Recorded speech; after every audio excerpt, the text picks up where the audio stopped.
매일 밤 귀신을 막는 장승 아래에서 잠든 동자승에게 돌 던지던 마을 사람들, 장승이 쩍 갈라지며 피눈물 흘리자 그제야 무릎 꿇은 충격적인 이유. 바람이 사너리를 베고 지나가는 소리만이 유일한 정막의 주인인 시각이었다. 해가 지고 달마저 구름 뒤로 숨어버린 그뭅의 밤, 월영산은 깊은 어둠 속에 잠겨 있었다. 산짐승도 숨을 죽이는 자정의 시간.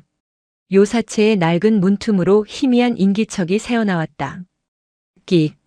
녹슨 경첩이 비명을 지르지 않도록 아주 조심스럽고 느린 손놀림이었다. 문이 열리자 작은 그림자 하나가 툭 튀어나왔다. 고작 5살이나 되었을까. 승복이라 부르기엔 품이 너무 커서 마치 천을 둘러쓴 것 같은 아이 선우였다. 아이의 품에는 손뭉치 같은 하얀 강아지 한 마리가 안겨 있었다.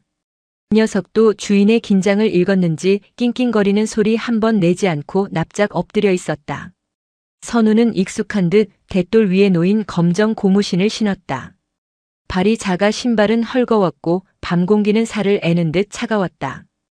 입에서는 하얀 입김이 쉴 새 없이 뿜어져 나왔지만 아이는 춥다는 기색보다는 무언가 급한 일을 수행하는 사람처럼 비장한 표정이었다.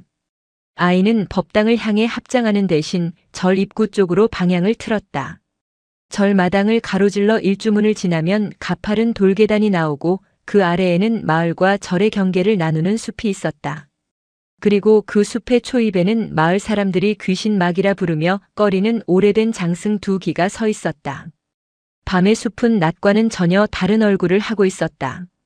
나뭇가지들은 기괴하게 비틀린 팔처럼 보였고 바람 소리는 누군가의 흐느낌 같았다. 보통의 아이라면 울음을 터뜨리거나 이불 속으로 도망쳤을 어둠이었다. 하지만 선우는 헐거워 벗겨지려는 신발을 질질 끌며 묵묵히 걸었다.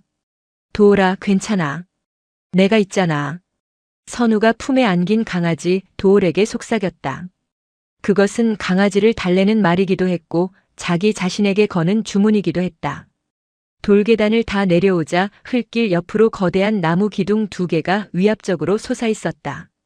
천하대장군과 지하여 장군. 세월의 풍파에 깎이고 썩어 본래의 험상궂은 표정은 더욱 기괴하게 일그러져 있었다. 툭 튀어나온 눈알은 금방이라도 쏟아질 듯했고 입가는 칠이 벗겨져 마치 피를 흘리는 것처럼 붉은 자국만이 희미하게 남아있었다. 마을 사람들은 이 장승 앞을 지날 때면 침을 3번 뱉거나 아예 고개를 돌리고 뛰어 지나가곤 했다. 재수옴 붙는다, 귀신이 붙어있다 하는 흉흉한 소문 때문이었다. 하지만 선우는 그 흉물스러운 나무 기둥 앞으로 다가갔다. 망설임은 없었다. 아이는 장승의 썩어 문드러진 발치, 자풀이 무성하고 흙이 차갑게 굳은 그 좁은 공간에 쭈그리고 앉았다. 왔어요. 선우가 장승을 향해 말했다. 대답은 없었다. 바람이 장승의 갈라진 틈을 지나며 휑하니 쇳소리를 낼 뿐이었다. 아이는 품에서 도올을 내려놓지 않고 자신의 얇은 승복 자락으로 강아지를 더욱 단단히 감쌌다. 그리고는 장승의 거친 나무 껍질에 등을 기대었다. 냉기가 등골을 타고 올라왔다. 흙바닥의 한기는 엉덩이를 통해 전해져 뼈마디를 시리게 했다. 그러나 선우는 몸을 최대한 웅크려 공처럼 만든 뒤 눈을 감았다. 이곳은 절의 따뜻한 아랫목이 아니다. 부처님의 자비로운 미소가 닿는 법당도 아니다. 흉측한 나무 귀신이 눈을 부라리는 마을과 절 사이에 버려진 땅. 그곳에서 5살 동자승은 잠을 청했다. 마치 누군가의 체온을 기다리는 것처럼 혹은 자신이 체온을 나눠줘야 한다는 사명감에 불타는 것처럼. 시간이 얼마나 흘렀을까. 도올이 아이의 품속에서 꿈틀거리며 자리를 잡았다. 아이의 규칙적인 숨소리가 들리기 시작했다. 머리 위에서는 장승의 부리부리한 눈이 자고 있는 아이를 내려다보고 있었다. 기이한 풍경이었다. 귀신을 쫓는다는 무시무시한 형상 아래 세상에서 가장 무방비한 생명이 잠들어 있었다. 어둠 속에서 나뭇가지가 부러지는 소리가 났다. 뚝. 선우의 감긴 눈꺼풀이 미세하게 떨렸다. 그러나 아이는 눈을 뜨지 않았다. 대신 잠꼬대처럼 중얼거렸다. 오늘은 덜 춥지요? 그 말은 허공으로 흩어졌다. 하지만 그 순간 바람이 잦아들고 장승 주변의 공기가 묘하게 무거워졌다. 마치 보이지 않는 무언가가 아이의 어깨를 감싸 안으려는 듯, 혹은 아이의 체온을 탐하려는 듯. 밤은 그렇게 깊어가고 있었다. 이 기이한 동침이 월영사의 평화를 어떻게 깨뜨릴지 아무도 알지 못한 채 새벽 예불을 알리는 범종 소리가 산사를 깨우기 전이었다. 주지인 무주 스님은 습관처럼 일찍 눈을 떴다. 나이가 들수록 잠은 얕아지고 근심은 깊어지는 법이다. 그는 뻐근한 허리를 두드리며 요사체 밖으로 나왔다. 산사의 새벽 공기는 폐부 깊숙한 곳까지 얼려버릴 듯 차가웠다. 무주 스님은 마당을 가로질러 해우소 쪽으로 향하다가 문득 이상한 위화감을 느꼈다. 동자승 선우가 머무는 방의 문이 살짝 열려 있었다. 대돌 위에는 아이의 고무신이 보이지 않았다. 이 녀석이 벌써 일어났나? 그럴 리가 없었다. 선우는 아침잠이 많아 늘 해광 스님이 엉덩이를 두드려 깨워야 겨우 눈을 비비고 나오는 아이였다. 무주 스님은 문을 열어 방 안을 확인했다. 이불은 헝클어져 있었고 온기는 이미 식어 있었다. 아이도 아이가 제 몸처럼 아끼는 강아지 도울도 없었다. 불길한 예감이 스님의 등골을 스쳤다. 그는 서둘러 등불을 챙겨들었다. 선우야, 선우야. 작은 목소리로 아이를 불렀지만 대답은 돌아오지 않았다. 법당에도 공양간에도 아이는 없었다. 무주 스님의 발걸음이 점차 빨라졌다. 그는 본능적으로 절 입구 쪽을 바라보았다. 며칠 전부터 마을 노인이 했던 말이 떠올랐기 때문이었다. 스님, 요즘 새벽마다 장승 근처에서 아이 울음소리 같은 게 들립디다. 혹시 절에 꼬마가 밥마실 다니는 거 아니오? 무주 스님은 헛소리라 치부했었다. 하지만 지금 선우가 사라졌다. 그는 거친 숨을 몰아쉬며 돌계단을 내려갔다. 희미한 등불이 어둠을 밀어내며 장승 앞을 비추었다. 그리고 그곳에 아이가 있었다. 무주 스님은 숨을 멈췄다. 선우는 흉물스러운 장승의 다리 사이에 몸을 구겨 넣은 채 잠들어 있었다. 입술은 파랗게 질려 있었고 하얀 서리가 아이의 눈썹과 승복 위에 내려앉아 있었다. 품에 안긴 강아지만이 아이의 턱 밑을 핥으며 체온을 나누고 있었다. 이놈아! 무주 스님이 다급하게 달려가 아이를 흔들었다. 아이의 몸은 얼음장처럼 차가웠다. 선우가 힘겹게 눈을 떴다. 초점이 흐릿했다. 스님? 내가 제정신이냐? 여기서 얼어 죽으려고 환장을 했어. 무주 스님은 호통을 쳤지만 손으로는 급히 자신의 장삼을 벗어 아이를 감쌌다. 아이를 안아 올리는 스님의 손이 덜덜 떨렸다. 솜털처럼 가벼워야 할 아이가 냉기를 머금어 천근만근 무겁게 느껴졌다. 안 돼요. 선우가 몽롱한 정신 속에서도 바닥을 가리키며 웅얼거렸다. 밥밥 줘야 해요. 무주 스님의 시선이 아이의 손가락 끝을 따라 바닥으로 향했다. 장승의 발치, 썩어가는 나무 뿌리 옆에 녹그릇 하나가 놓여 있었다. 어제 저녁 공양 때 아이가 남겼던 밥이 담겨 있던 그릇이었다. 그런데 그릇은 비어 있지 않았다. 밥은 그대로 있었다. 하지만 밥알은 꽁꽁 얼어붙어 있었고 기이하게도 그 위가 축축하게 젖어 있었다. 밤이 스리라기엔 밥그릇 주변에 흙은 말라 있었다. 마치 누군가 밥을 먹으려다 말고 그 위로 눈물을 쏟아낸 것처럼 밥알들은 물기에 불어 있었다. 이게 무슨... 무주 스님은 등골이 오싹해지는 것을 느꼈다. 밥그릇 주변에는 짐승의 발자국도 벌레의 흔적도 없었다. 오로지 선우의 작은 고무신 자국과 정체를 알 수 없는 물기뿐이었다. 스님은 서둘러 아이를 안고 절로 뛰기 시작했다. 뒤를 돌아보지 않았다. 등 뒤에서 장승이 그들을 뚫어지게 쳐다보고 있다는 느낌을 지울 수가 없었다. 바람이 불자 나뭇가지들이 서로 부딪히며 낄낄거리는 웃음소리 같은 소음을 냈다. 절로 돌아온 무주 스님은 아랫목에 아이를 뉘고 손발을 주물렀다. 소란에 깬 다른 스님들이 몰려왔다. 살림을 맡은 해광 스님이 기겁을 하며 물었다. 아니, 큰 스님. 이게 무슨 일입니까? 애 꼴이 왜 이렇습니까? 장승 밑에서 자고 있었다네. 예? 장승 밑이라니요? 그 귀신 나오는 곳에서요? 승려들 사이에서 웅성거림이 퍼졌다. 누군가는 혀를 찾고 누군가는 합장을 하며 불경을 외웠다. 그때 해광 스님이 선우의 발을 주무르다가 비명을 질렀다. 스님, 이것 좀 보십시오. 모두의 시선이 선우의 발바닥으로 향했다.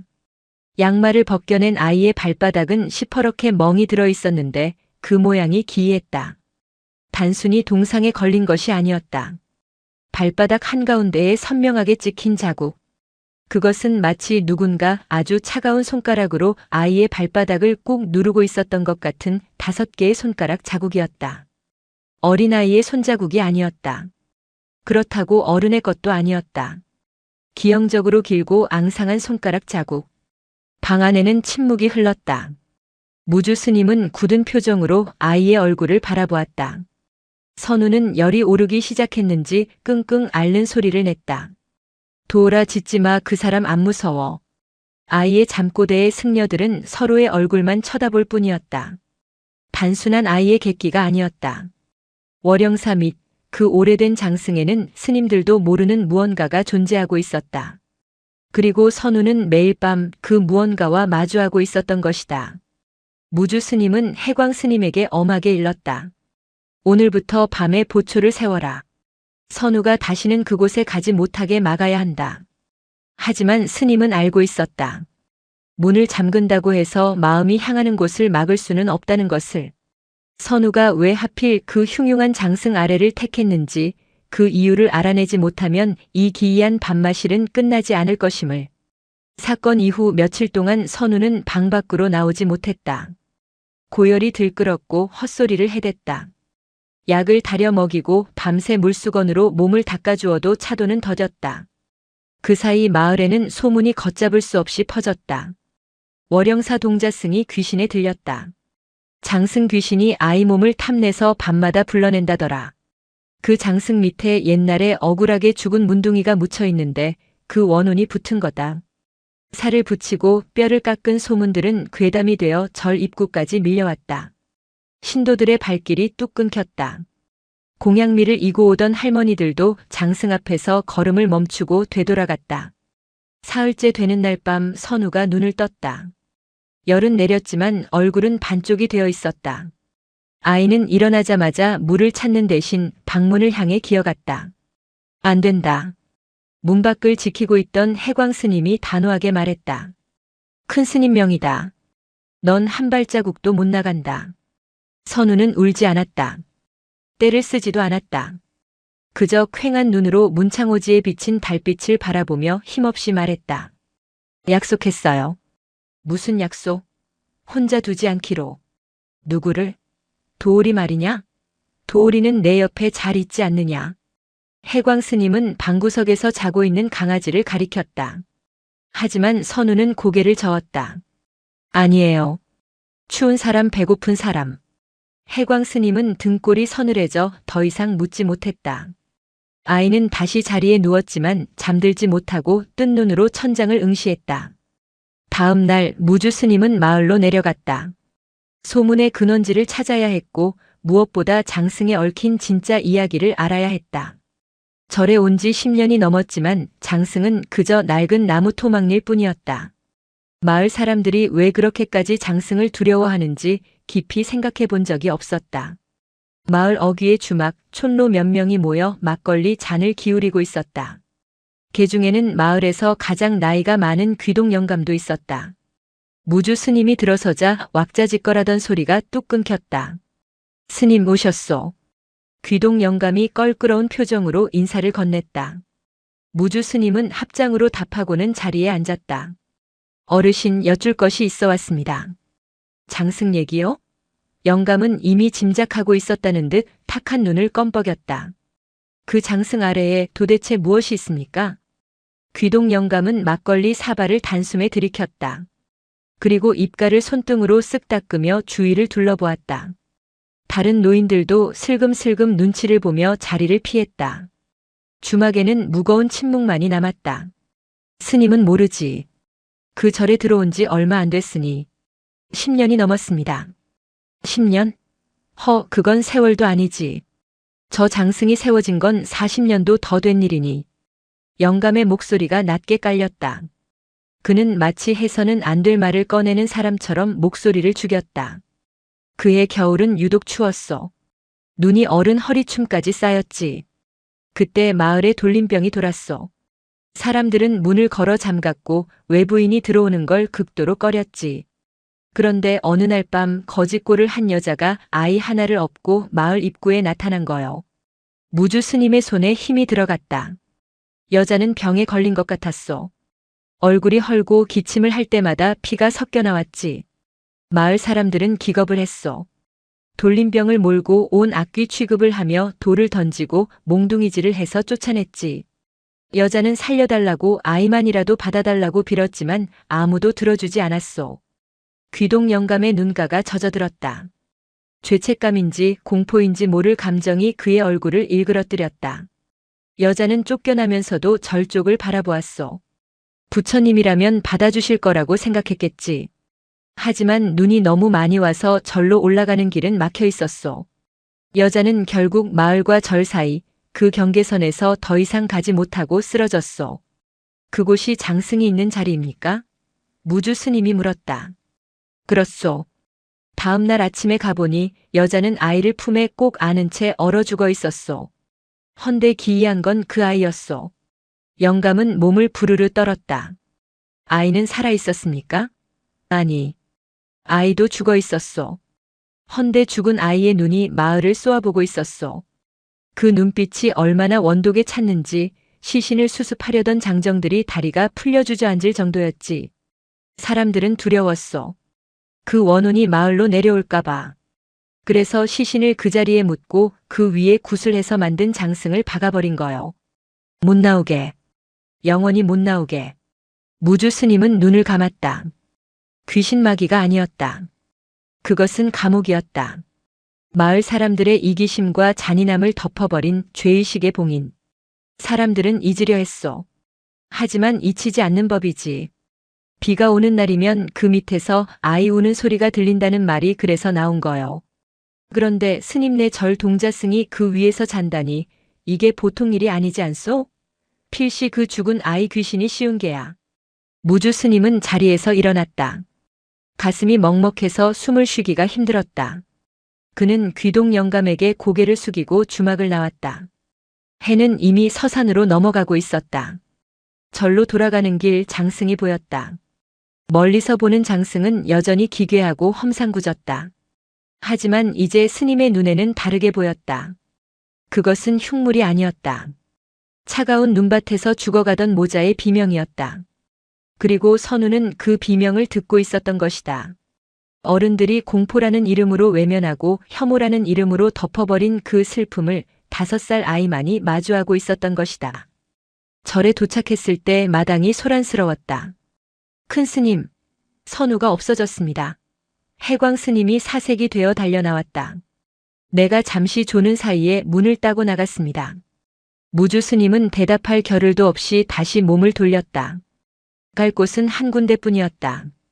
밤이 내린 장승 앞. 어둠 속에서 작은 불빛이 보였다. 선우였다. 아이는 혹겹 승복 바람으로 장승 앞에 앉아 있었다. 그런데 이번에는 혼자가 아니었다. 아이는 장승의 다리 부분을 작은 손으로 쓰다듬으며 무언가 중얼거리고 있었다.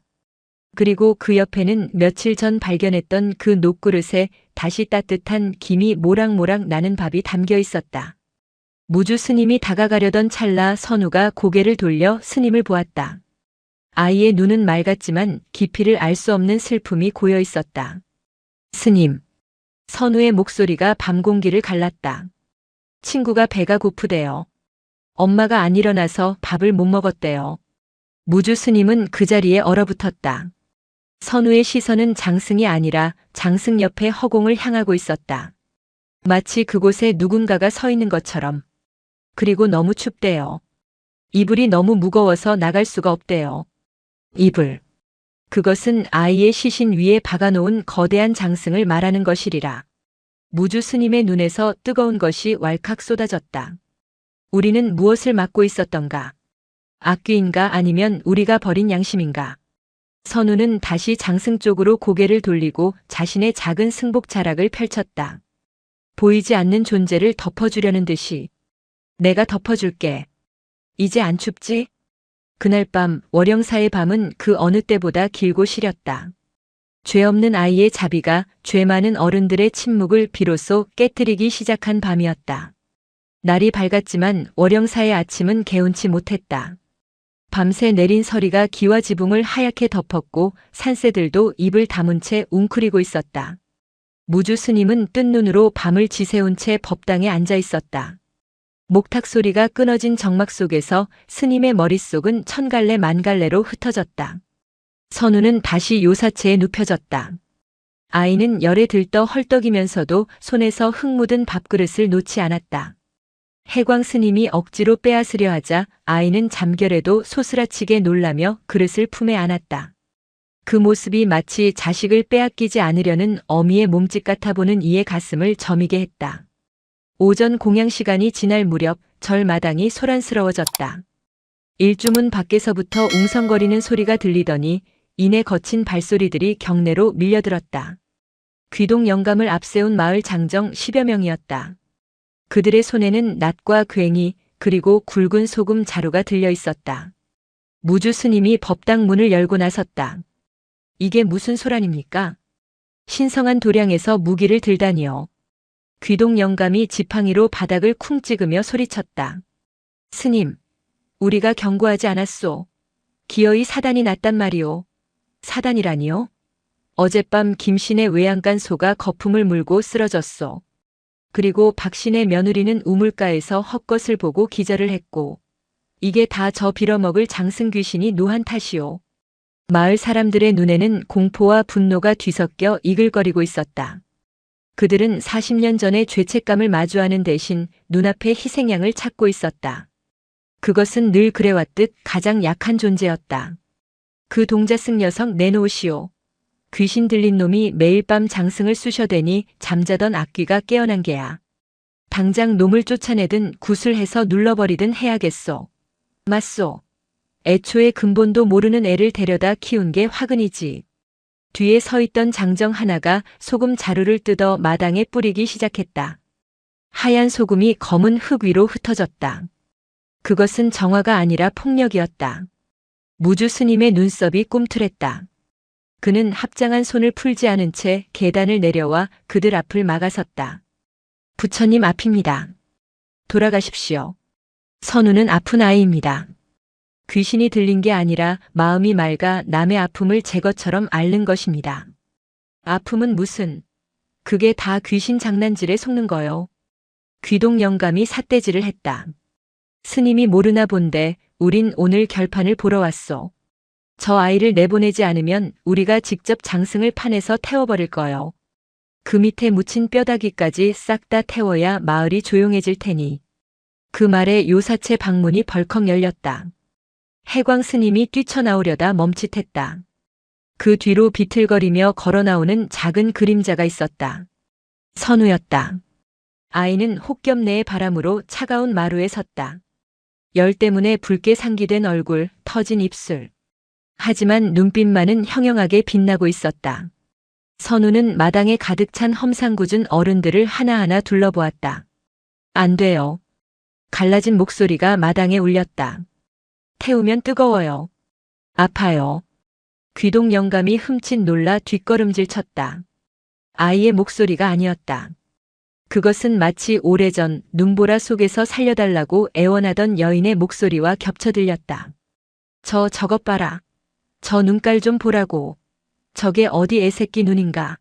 사람들이 동요하기 시작했다. 누군가 돌멩이 하나를 집어들었다. 귀신아 물러가라. 휙. 어른 주먹만한 돌이 아이를 향해 날아들었다.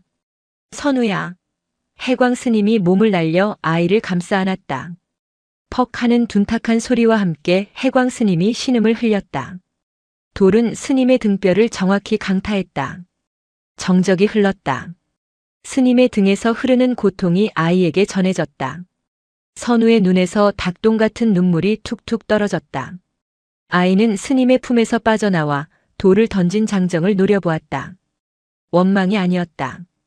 그것은 깊은 연민이었다. 아저씨 왜 그렇게 무서워해요? 선우가 물었다. 그 사람들은 무서운 게 아니에요. 그냥 춥고 배고픈 거예요. 아저씨도 배고프면 울잖아요. 추우면 떨잖아요. 그 사람들도 똑같아요. 돌을 던진 장정의 손이 부들부들 떨렸다. 아이의 순수한 논리 앞에 어른들의 복잡한 핑계는 설 자리를 잃었다. 무주 스님이 나직하지만 엄중한 목소리로 입을 열었다. 다들 보셨습니까? 돌을 던진 건 귀신이 아니라 사람입니다. 40년 전에도 그랬고 지금도 그렇습니다. 정작 무서운 건 땅 밑에 있는 뼈가 아니라 산 사람의 다친 마음입니다. 무주 스님은 해광 스님과 선우를 부축해 방으로 들여보냈다. 그리고 돌을 쥐고 있는 마을 사람들을 향해 고개를 숙였다. 돌아가십시오. 장승은 제가 지킬 겁니다. 그것은 우리 절의 업이기도 하니까요. 사람들은 웅성거리며 하나둘 뒷걸음질 쳤다. 하지만 귀동 영감은 마지막까지 도끼 어린 눈으로 요사체를 노려보며 침을 뱉었다. 두고 보시오. 내일 밤 보름달이 뜨면 구판을 벌일 테니 그때는 부처님도 못 막을 거요. 밤이 되자 요사체 방 안은 무거운 침묵에 잠겼다. 해광 스님은 등에 파스를 붙인 채 끙끙거렸고 선우는 다시 열이 올라 식은 땀을 흘리며 잠들어 있었다. 무주 스님은 촛불 아래서 오래된 서책들을 뒤적였다. 월영사의 창건 설화부터 역대주지 스님들의 기록이 담긴 책들이었다. 그는 40년 전의 기록을 찾고 있었다. 그의 겨울 주지였던 스승님은 왜 그 모자를 외면했을까? 단순히 눈길이 막혀서였을까? 먼지 쌓인 기록부의 한 페이지에서 스님은 멈췄다. 흘려쓴 붓글씨 사이로 희미한 문장이 보였다. 임술련 동월. 문둥병이 돈다는 소문에 산문을 걸어 잠그다. 밤새 밖에서 곡소리가 들렸으나 대중의 두려움을 이기지 못해 문을 열지 못하다. 이튿날 아침 업보가 눈 위에 붉게 피었으니 기록은 거기서 끊겨 있었다. 스승님 역시 알고 있었던 것이다. 자신의 결정이 살생이나 다름없었음을. 그리고 그 죄책감을 견디지 못해 장승이라는 명분 뒤에 그들을 숨겨버린 것이다. 스님. 해광 스님이 힘겹게 몸을 일으켰다. 선우 녀석, 그냥 두실 겁니까? 마을 사람들 기세가 흉흉합니다. 내일 밤에 진짜 무당을 불러 구술한다고 난리를 칠 텐데. 막아야지. 어떻게요? 힘으로요? 저들은 쪽수가 많습니다. 힘이 아니라 이치로 막아야지. 무주 스님은 책을 덮고 선우의 머리맡으로 다가갔다. 아이의 이마에 손을 얹었다. 뜨거웠다. 이 작은 몸으로 감당하기엔 너무나 거대한 한이었다. 그때 선우가 눈을 떴다. 열에 들뜬 눈동자가 허공을 헤매다 무주 스님과 마주쳤다. 큰 스님. 오냐 선우야. 아프냐? 아니요, 마음이 아파요. 마음이? 할머니가 화가 많이 났어요. 아이가 엄마 품에서 못 나가서 답답하대요. 할머니라니? 귀동 영감 말이냐? 아니요, 땅 밑에 아주머니 아니 할머니요. 무주 스님은 숨을 삼켰다. 40년 전의 젊은 여인은 구천을 떠도는 동안 늙어버린 것일까? 아니면 아이를 지키기 위해 스스로 늙은 어미가 된 것일까? 뭐라고 하시더냐? 미안하대요. 뜻밖의 말이었다. 원망이나 저주가 아니었다. 뭐가 미안하다더냐? 자기 때문에 내가 돌을 맞아서. 그리고 절이 시끄러워져서. 그냥 조용히 있고 싶었는데 너무 추워서 나도 모르게 아이를 불렀대요. 내 몸을 빌려달라고. 선우는 자신의 가슴을 움켜쥐었다. 스님, 내가 빌려드리면 안 돼요? 그 할머니, 아이 한 번만 안아보고 싶대요. 흙이 너무 단단해서 팔을 움직일 수가 없대요. 무주 스님은 아이의 손을 꽉 잡았다. 안 된다. 산 사람과 죽은 사람은 경계가 있는 법이다. 내 몸을 내주면 너는 돌아오지 못할 수도 있다. 하지만 선우야. 위로는 몸을 내주는 게 아니라 마음을 내주는 것이다. 내가 이미 충분히 해주었다. 스님은 단호하게 말했지만 마음 한구석이 허물어지는 것을 느꼈다. 어른들이 만든 결계 장승이라는 이름의 감옥. 그 안에서 모자는 40년 동안 서로를 안지도 놓지도 못한 채 굳어 있었던 것이다. 새벽녘 기어이 눈이 내리기 시작했다. 첫눈이었다.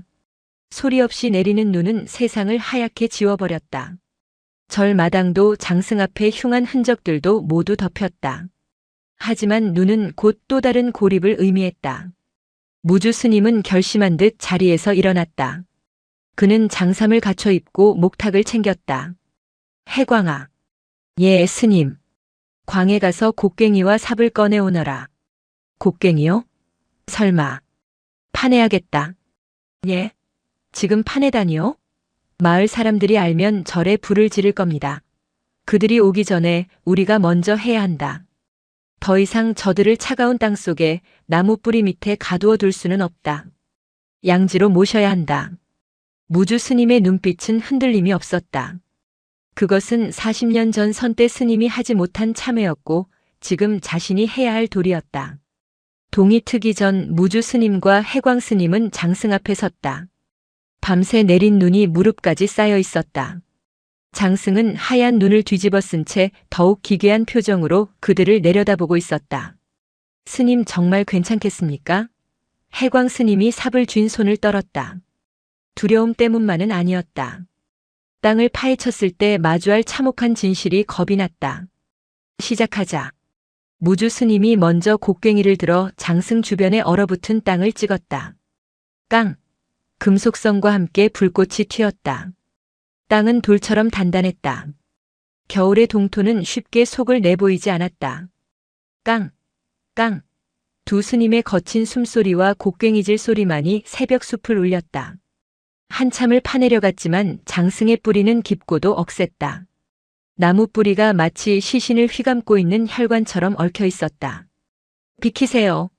그때였다. 뒤에서 날카로운 외침이 들렸다. 선우였다. 언제 나왔는지 아이는 맨발로 눈밭을 달려오고 있었다. 돌이 컹컹 짖으며 그 뒤를 따랐다. 선우야. 오지 마라.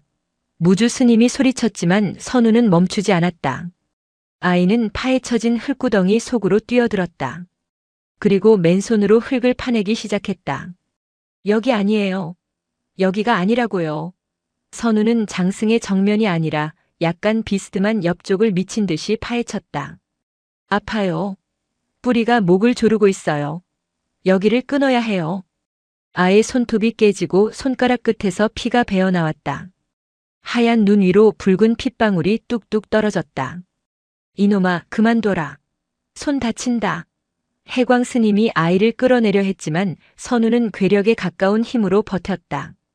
아이의 눈은 뒤집힐 듯 흰자가 보였고 입에서는 하얀 거품이 흘러나왔다. 빙이었다. 꺼내줘, 제발 꺼내줘, 숨을 못 쉬겠어. 선우의 입에서 낯선 여자의 목소리가 터져나왔다. 그 처절한 울부짖음에 두 스님은 얼어붙었다. 그 순간 마을 쪽에서 꽹과리 소리가 들려왔다.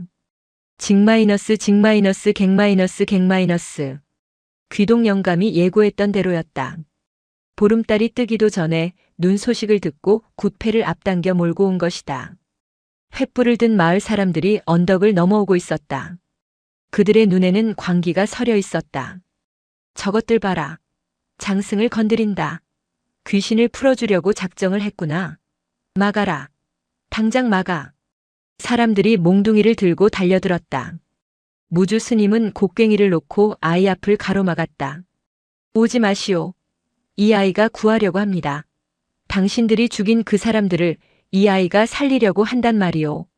시끄럽다. 저 요물단지가 마을을 망친다.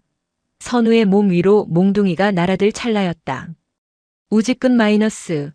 거대한 파열음이 숲을 뒤흔들었다. 사람들의 움직임이 멈췄다. 모든 시선이 소리가 난 곳으로 쏠렸다. 오래된 장승, 천하대 장군의 몸통이 세로로 쩍 갈라지고 있었다. 스님들이 곡괭이질을 한 충격 때문이었을까, 아니면 다른 힘이 작용한 것일까? 갈라진 나무 틈 사이로 검붉은 액체가 주르륵 흘러내렸다. 송진이 아니었다. 비릿한 피 냄새가 진동했다. 피피다. 장승이 피를 토한다. 마을 사람들이 비명을 지르며 뒷걸음질 쳤다. 무당조차 방울을 떨어뜨리며 주저앉았다. 갈라진 장승 틈새로 무언가가 보였다. 썩어 문드러진 헝겊 조각. 그리고 그 안에 감싸인 하얗게 바랜 작은 뼈. 그것은 나무 뿌리 사이에 끼어 40년 동안 하늘을 보지 못한 아이의 유골이었다. 장승을 박을 때 땅을 제대로 다지지 않고 시신 위에 그대로 나무를 꽂아버린 탓에 나무가 자라며 시신을 휘감고 자라난 것이다. 선우가 피투성이가 된 손으로 그 뼈를 향해 손을 뻗었다. 아가야. 선우의 목소리가 떨렸다. 이번에는 여자의 목소리가 아니었다. 선우 자신의 목소리였다. 많이 아팠지? 내가 꺼내줄게. 선우는 뾰족한 나무가시가 손바닥을 찌르는 것도 아랑곳하지 않고 나무 틈에 손을 집어넣었다. 그리고 아주 조심스럽게 부서질세라 뼈 조각 하나를 끄집어냈다. 그 순간 눈보라가 멈췄다. 거짓말처럼 바람이 잦아들고 구름 사이로 아침 햇살 한 줄기가 장승 위로 쏟아져 내렸다. 피 묻은 아이의 손 위에 놓인 작은 뼈 조각이 햇빛을 받아 반짝였다. 마을 사람들은 아무 말도 할 수 없었다. 귀동 영감의 손에서 지팡이가 스르르 미끄러져 떨어졌다. 그들이 악귀라 부르며 짓눌러왔던 것의 실체가 드러났다. 그것은 뿔 달린 괴물이 아니라 40년 전 그들이 외면했던 너무나 작고 여린 생명이었다. 선우는 뼈 조각을 자신의 볼에 비비며 울었다. 이제 엄마랑 같이 가. 그 울음소리가 눈 쌓인 숲을 가득 채웠다. 그것은 공포를 잠재우는 슬픔이었고 혐오를 녹이는 순수함이었다. 월영사의 아침은 그렇게 피와 눈물과 빛 속에서 다시 밝아오고 있었다. 장승이 갈라진 틈으로 쏟아진 아침 햇살은 잔인하리만치 투명했다. 그 빛 아래 드러난 것은 단순한 유골이 아니었다. 그것은 인간의 죄업이 빚어낸 참혹한 조각상이었다. 무주 스님은 떨리는 손으로 장승의 갈라진 틈을 더 벌렸다. 나무아미타불. 스님의 입에서 탄식이 흘러나왔다. 사람들은 그 광경을 보고 숨을 죽였다. 40년 전 죽은 어미와 아이의 시신 위에 무참히 박아 넣었던 장승. 그 뿌리가 자라나 유골을 휘감고 있었다. 그런데 그 모양새가 기이했다. 보통 나무 뿌리는 흙을 찾아 아래로 뻗거나 장애물을 부수고 지나가기 마련이다. 그러나 장승의 뿌리는 아이의 작은 뼈를 부러뜨리거나 짓누르지 않았다. 오히려 마치 둥지처럼 혹은 어머니의 팔처럼 둥글게 휘어져 아이의 유골을 감싸 안고 있었다. 보시오. 무주 스님이 젖은 목소리로 말했다. 나무조차 차마 이 아이를 다치게 할 수 없어 뿌리로 안아주었습니다.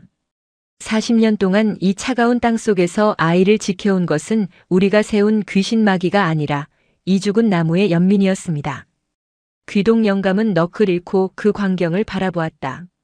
악귀를 누른다며 구판을 벌이고 쇠못을 박았던 그 나무가 실은 인간보다 더 따뜻하게 죽은 이를 품고 있었던 것이다. 이럴 리가 없어. 영감은 뒷걸음질 치다 눈구덩이에 주저앉았다. 저게 왜 저러고 있어. 그때 선우가 다시 움직였다. 아이는 해광 스님의 만류도 뿌리치고 구덩이 속으로 완전히 들어갔다. 그리고 흙투성이가 된 자신의 장삼을 벗었다. 아이는 속옷 바람이 되어 덜덜 떨면서도 벗은 장삼으로 나무 뿌리 사이의 유골들을 하나하나 조심스럽게 옮겨 담았다. 많이 기다렸지? 이제 따뜻한 곳으로 가자. 선우의 손길이 닿을 때마다 뼈에 엉겨 붙어있던 잔뿌리들이 거짓말처럼 스르르 풀렸다. 마치 아이가 가는 길을 놓아주는 것처럼. 그 모습을 지켜보던 마을 안악 하나가 참았던 울음을 터뜨렸다. 그 울음은 전염병처럼 번져나갔다. 몽둥이를 들고 왔던 장정들은 슬그머니 무기를 등 뒤로 감췄고 굿을 하러 왔던 무당은 방울을 내려놓고 바닥에 엎드려 큰 절을 올렸다. 신령님이 노한 게 아니었어. 무당이 흐느끼며 말했다. 그냥 서러워서 운 거야. 너무 서러워서. 선우는 아이의 유골을 모두 수습한 뒤 그 옆에 묻혀있던 어미의 유골까지 자신의 작은 품에 안았다. 아이의 몸집보다 더 큰 짐이었지만 선우는 비틀거리지 않았다. 그때 선우의 몸이 휘청했다. 긴장이 풀린 탓인지 빙의의 후유증인지 아이는 그대로 눈밭 위로 쓰러졌다. 선우야. 해광 스님이 달려들어 아이를 받아 안았다. 아이의 얼굴은 백지장처럼 하얗고 숨소리는 흩어지고 있었다. 품에 안긴 유골 보따리만은 놓지 않은 채였다. 선우는 다시 알아누웠다. 이번에는 열이 아니라 탈진이었다. 아이는 깊은 잠에 빠져 며칠 동안 깨어나지 않았다. 하지만 월영사의 풍경은 완전히 달라져 있었다. 법당에는 40년 만에 위패가 세워졌다. 무명 영가와 그 아기.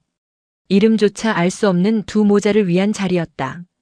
무주 스님은 매일 새벽과 저녁으로 그들 앞에 향을 피우고 경을 읽었다. 그런데 놀라운 것은 스님 혼자가 아니라는 점이었다. 아침 일찍부터 절마당에 사람들이 드나들었다. 며칠 전까지만 해도 돌을 던지고 소금을 뿌리던 마을 사람들이었다. 박신의 며느리는 갓 지은 하얀 쌀밥을 녹그릇에 담아 올렸고 김씨 아저씨는 읍내 장터에서 사온 고운 무명천을 제단에 바쳤다. 누가 시킨 것도 아니었다. 스님 이거. 돌을 던졌던 장정이 쭈뼛거리며 요사체를 찾아왔다. 그의 손에는 산에서 캔 도라지와 꿀단지가 들려 있었다. 동자승 좀 어떻습니까? 아직 기운을 차리지 못했습니다. 저 그때는 제가 미쳤었나 봅니다. 귀신이 씌운 건 아이가 아니라 저였습니다. 산에는 고개를 들지 못했다. 가장 큰 변화는 귀동 영감이었다. 그는 사건 이후 두문불출했다. 마을 사람들 말로는 식음을 전폐하고 방 안에 틀어박혀 멍하니 허공만 보고 있다고 했다. 무주 스님은 그 마음을 알 것 같았다. 가장 큰 소리로 혐오를 외쳤던 자가 짊어져야 할 침묵의 무게는 남들보다 더 무거울 수밖에 없다. 나흘째 되는 날 밤 선우가 눈을 떴다. 방 안에는 달빛 대신 은은한 촛불이 켜져 있었다. 머리맡에는 도울이 엎드려 자고 있었다. 물. 갈라진 목소리에 무주 스님이 서둘러 물그릇을 가져다 대었다. 정신이 드느냐? 선우는 물을 마시고 깊은 숨을 내쉬었다. 눈동자가 다시 맑아져 있었다. 스님. 뭐냐? 그분들 이제 안 춥지요? 무주 스님은 빙그레 웃으며 아이의 손을 잡았다. 그렇다. 내 덕분에 아주 따뜻한 방을 얻으셨다. 마을 사람들도 매일 찾아와 인사를 하고 간다. 다행이다. 선우가 희미하게 웃었다. 헌데 선우야. 한 가지 물어볼 게 있다. 네. 너는 그분들이 무섭지 않았느냐? 죽은 사람의 뼈가 귀신이 무섭지 않았어? 선우는 잠시 천장을 바라보았다. 그리고 조용히 말했다. 스님. 저는 엄마 얼굴을 몰라요. 절 앞에 버려졌으니까요. 무주 스님의 가슴이 욱신거렸다. 그래서 그 장승 밑에 누워있으면 좋았어요. 흙 냄새가 꼭 엄마 냄새 같았거든요. 귀신이라고 생각 안 했어요. 그냥 나처럼 엄마를 기다리는 아이가 거기 있다고 생각했어요. 아이에게 장승 밑은 공포의 공간이 아니라 그리움의 공간이었다. 세상으로부터 버림받은 존재들이 서로의 체온을 확인하는 유일한 피난처였던 것이다. 그리고 스님, 말해보거라. 장승 할아버지도요. 나쁜 나무가 아니에요. 그래, 알지. 뿌리로 아기를 안고 있었으니까. 아니요, 그거 말고요. 선우의 눈빛이 깊어졌다. 장승 할아버지가 밤마다 노래를 불러줬거든요. 바람이 불면 웅마이너스 하고요. 그건 겁주는 소리가 아니라 자장가였어요. 아기 울지 말라고. 무주 스님은 눈을 감았다. 인간은 바람 소리조차 귀곡성이라며 두려워했지만 아이의 귀에는 그것이 자연이 들려주는 위로의 노래로 들렸던 것이다. 마음의 눈이 맑으면 세상의 공포는 실체가 없는 허상임을 이 작은 아이가 가르쳐주고 있었다. 일회째 되는 날 월영사 앞마당에서 천도제가 열렸다. 눈 덮인 산사는 하얀 연등으로 장식되었다. 마을 사람들은 저마다 하얀 소복을 입거나 검은 띠를 두르고 참석했다. 그동안의 죄를 씻어내려는 듯 엄숙하고 비장한 분위기였다.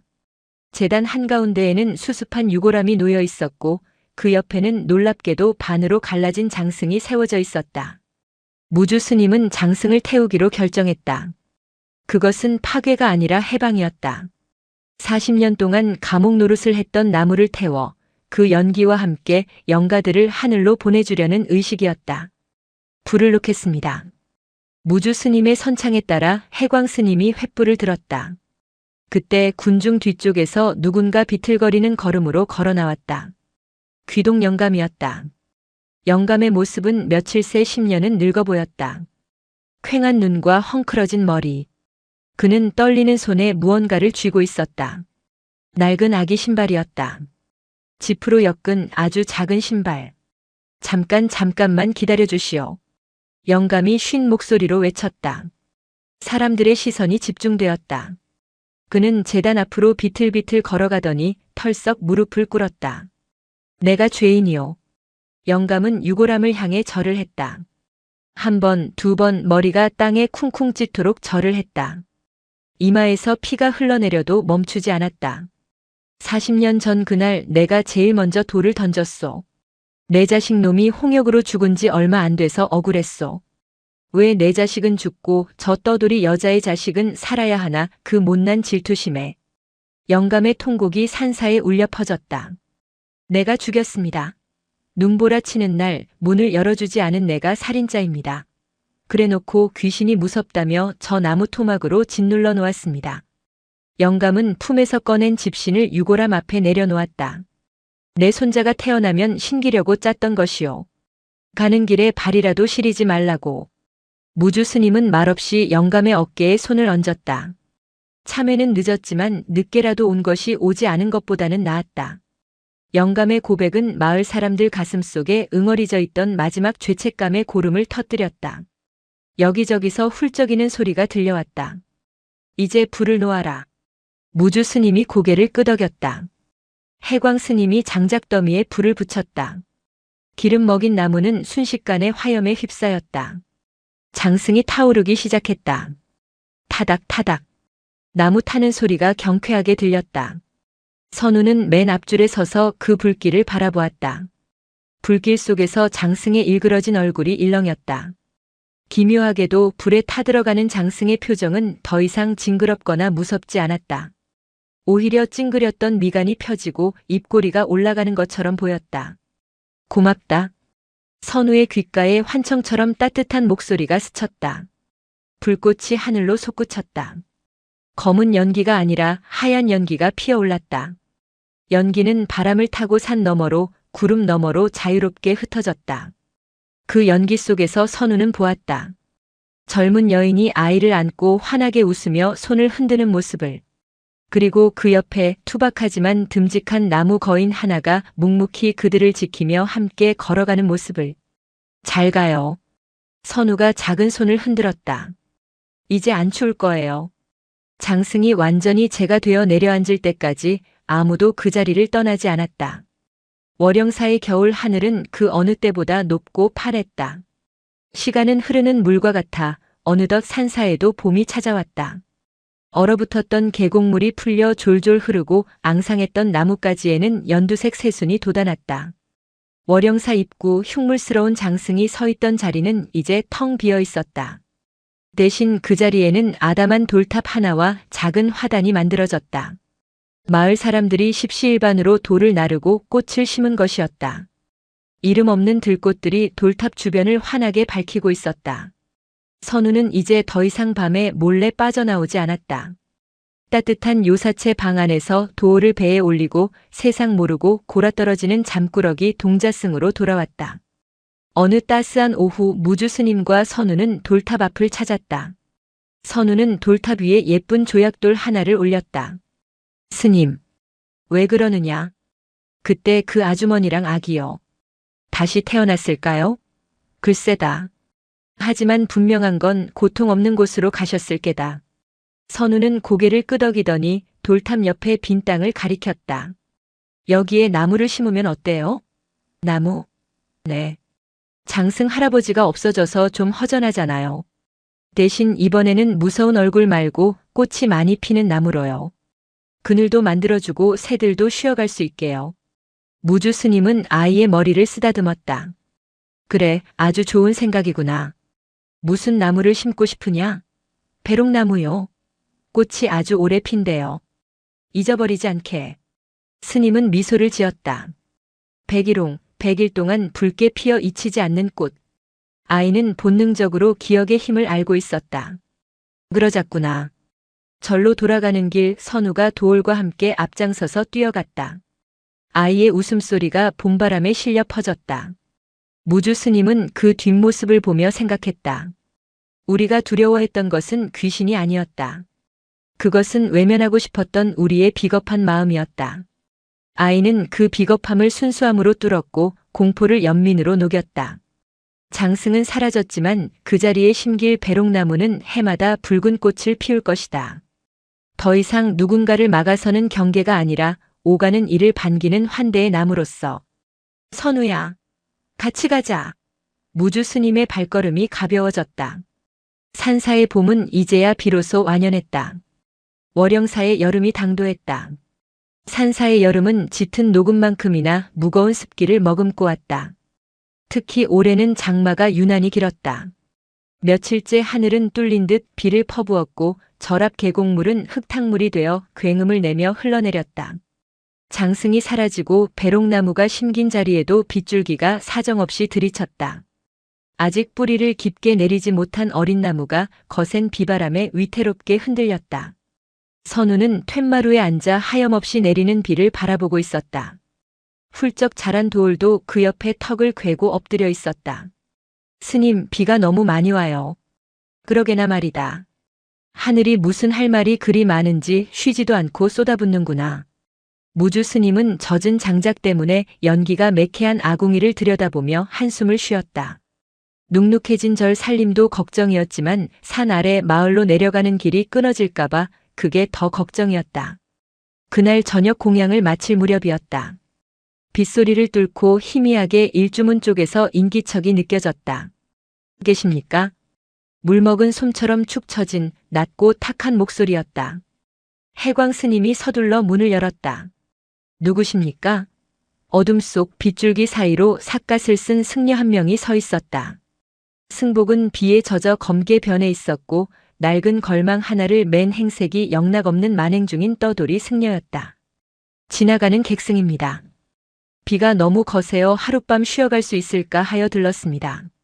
삿갓 아래로 보이는 얼굴은 수염이 덥수룩했고 왼쪽 눈가에는 긴 흉터가 대각선으로 그어져 있어 험악한 인상을 주었다. 무주 스님은 잠시 그를 응시했다. 수행자의 맑은 기운보다는 세상의 풍파에 찌들고 무언가에 쫓기는 듯한 불안한 기색이 역력했다. 하지만 절은 오는 사람 막지 않고 가는 사람 잡지 않는 곳이다. 더구나 이런 폭우 속에 사람을 내칠 수는 없었다. 들어오십시오. 누추하지만 비는 피할 수 있을 겁니다. 객승은 합장을 하고 법당 안으로 들어섰다. 젖은 삿갓을 벗자 번들거리는 민머리와 날카로운 눈매가 드러났다. 그는 법당에 모셔진 불상을 향해 절을 올렸다. 삼배를 올리는 그의 동작은 절도 있었지만 어딘가 모르게 뻣뻣하고 급했다. 선우는 문지방 너머로 낯선 스님을 빤히 쳐다보았다. 보통 손님이 오면 호기심에 눈을 반짝이며 다가갔을 아이였지만 이번에는 달랐다. 선우는 도울의 목을 꼭 끌어안고 뒷걸음질 쳤다. 선우야, 인사드려야지. 해광 스님이 불렀지만 선우는 고개를 저었다. 싫어요. 내 이놈 버릇없게. 냄새가 나요. 냄새? 비냄새 말이냐? 아니요. 녹냄새요. 아주 오래된 쇠냄새가 나요. 해광 스님은 아이의 말에 코를 킁킁거려 보았지만 비릿한 물 냄새 외에는 아무것도 맡을 수 없었다. 객승이 고개를 돌려 선우를 보았다. 그 흉터진 눈매가 가늘어졌다. 그는 아이를 보고 웃는 것도 인상을 쓰는 것도 아닌 기묘한 무표정으로 한참을 응시했다. 동자승이 참으로 영민하게 생겼습니다. 객승의 목소리에는 묘한 가시가 돋쳐 있었다. 그날 밤 객승은 사랑채 끝방에 짐을 풀었다. 하지만 무주 스님은 쉽게 잠들 수 없었다. 빗소리에 묻혀 잘 들리지 않았지만 객승의 방에서 둔탁한 소리가 간헐적으로 들려왔기 때문이었다. 툭, 툭. 마치 무언가를 바닥에 내려놓거나 벽을 치는 듯한 소리. 그리고 새벽녘 무주 스님은 마당을 서성이는 그림자를 보았다.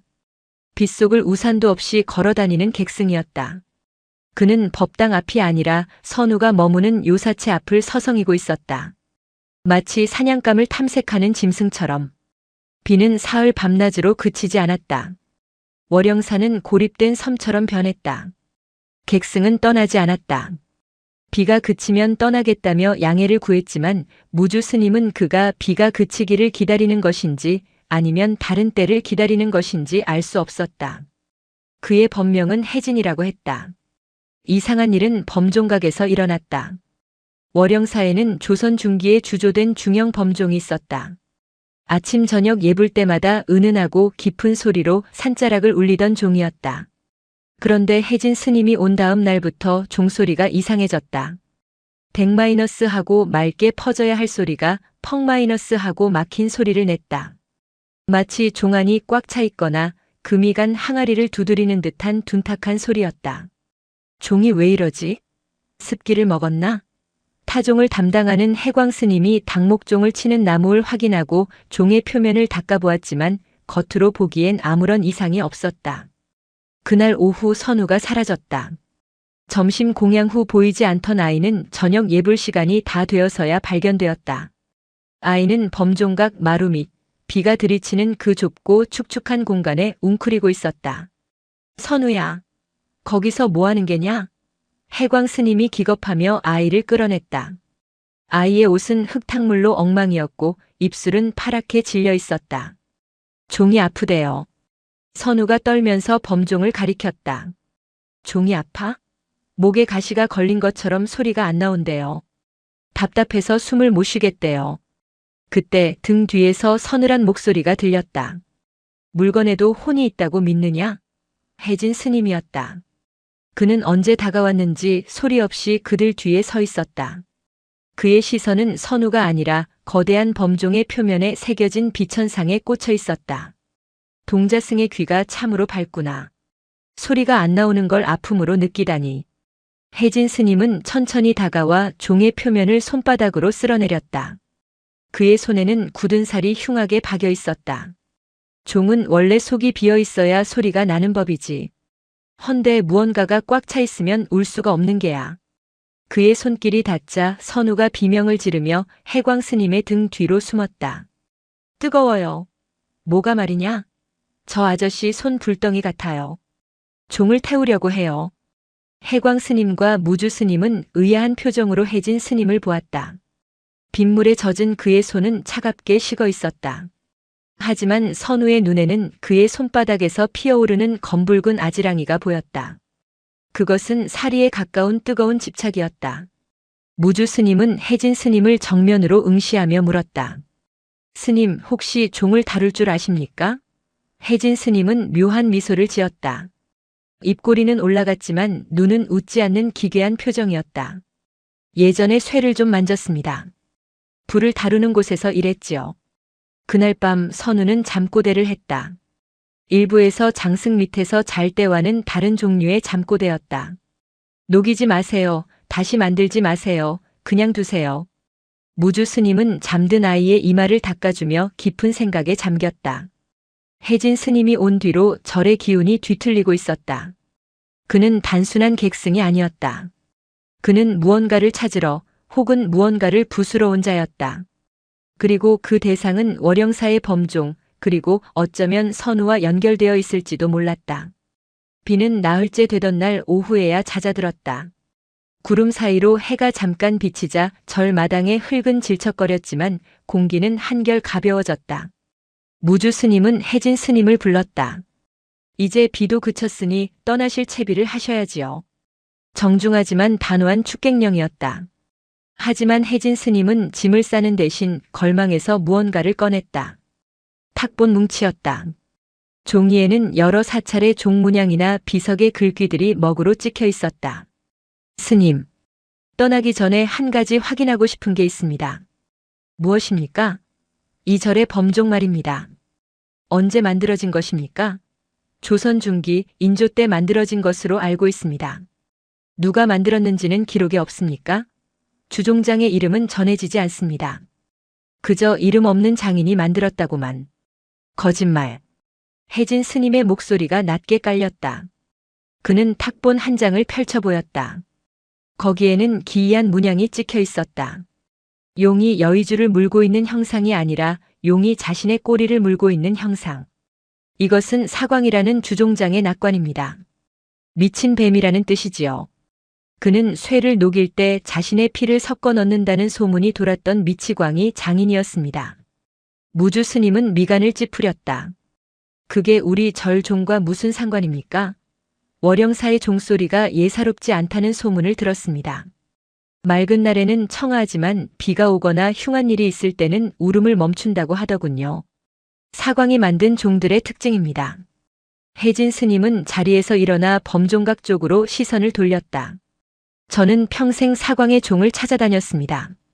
그가 남긴 마지막 종 혈종을 찾기 위해서요. 전설에 따르면 그는 종을 만들 때 살아있는 아이를 쇳물에. 그만. 무주 스님은 소리쳤다. 신성한 도량에서 입에 담지 못할 흉한 소리입니다.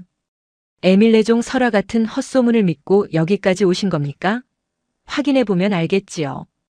혜진 스님은 흉터진 눈을 번뜩였다. 그 종 안에 무엇이 들어있는지 아니면 그 종의 주인이라 자처하는 놈이 누구인지. 그 시각 선우는 범종각에 있었다. 어른들이 이야기하는 동안 아이는 홀린 듯 종 밑으로 기어들어갔다. 그리고 차가운 종의 내벽에 귀를 대고 있었다. 종 안에서는 웅웅거리는 소리가 들렸다. 그것은 쇳소리가 아니었다. 심장 박동 소리였다. 쿵, 쿵, 쿵. 아주 느리고 무거운 박동. 아저씨. 선우가 종의 내벽을 향해 속삭였다. 무서워하지 마세요. 내가 지켜줄게요. 그 아저씨가 못 데려가게 할게요. 선우의 손이 종의 안쪽 거칠게 마감된 쇠 표면을 더듬었다. 손끝에 무언가 걸렸다. 양각으로 튀어나온 작은 돌기. 아이는 어둠 속이라 보지 못했지만 그것은 글자였다. 우. 소우자. 그것은 선우의 이름 한 글자와 같았다. 그때 범종각 계단을 올라오는 삐걱거리는 발소리가 들렸다. 혜진 스님이었다. 그는 손에 묵직한 쇠망치를 들고 있었다. 여기 숨어 있었구나, 꼬마야. 혜진 스님은 종 밑에 웅크린 선우를 내려다보았다. 비켜라. 내 이 종의 배를 갈라 그 안에 든 망령을 꺼내야겠다. 안 돼요. 선우는 종의 추당좌를 끌어안고 버텼다. 이 종은 살아있어요. 깨면 안 돼요. 살아있어? 혜진 스님은 광기 어린 웃음을 터뜨렸다. 그래, 살아있겠지. 내 스승이 내 아버지가 미쳐서 쇳물에 던져버린 내 동생이 저 안에 녹아있을 테니까. 충격적인 진실이었다. 혜진 스님은 전설 속 주종장 사광의 아들이었던 것이다. 그는 아버지가 광기에 사로잡혀 동생을 희생시켜 만든 종을 찾아 그것을 파괴함으로써 복수를 하려는 것이었다. 혜진 스님은 망치를 높이 치켜들었다. 비키지 않으면 너도 같이 깨질 것이다. 그의 눈에는 이성이 없었다.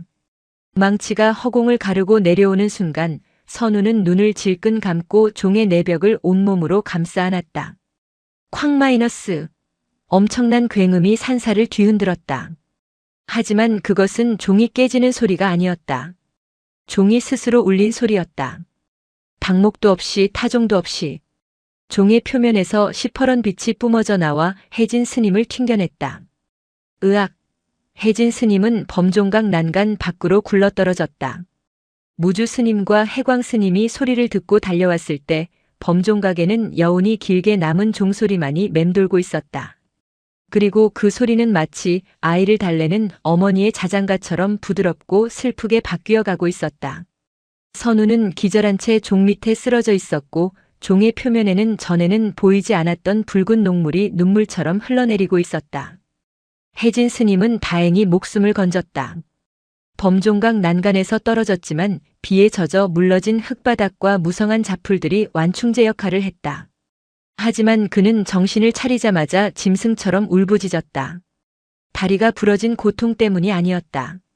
평생을 증오하며 찾아 헤맨 대상에게 거부당했다는 치욕, 그리고 자신이 믿어왔던 복수의 정당성이 부정당했다는 혼란 때문이었다. 무주 스님은 혜진을 객사방에 가두고 문을 잠갔다. 그리고 해광 스님에게 감시를 맡긴 뒤 의식을 잃은 선우를 안고 요사체로 돌아왔다.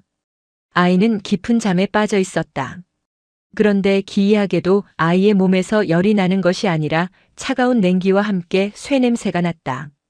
마치 아이의 영혼이 잠시 그 차가운 범종 안에 머물다 온 것처럼. 무주 스님은 젖은 수건으로 아이의 얼굴을 닦아주며 생각에 잠겼다. 종이 스스로 울렸다. 그리고 아이를 보호했다. 단순한 기적이 아니었다. 이것은 인과였다. 밤이 깊어지자 빗줄기가 다시 굵어졌다. 처마 끝에서 떨어지는 낙수 소리가 목탁 소리처럼 규칙적으로 들려왔다.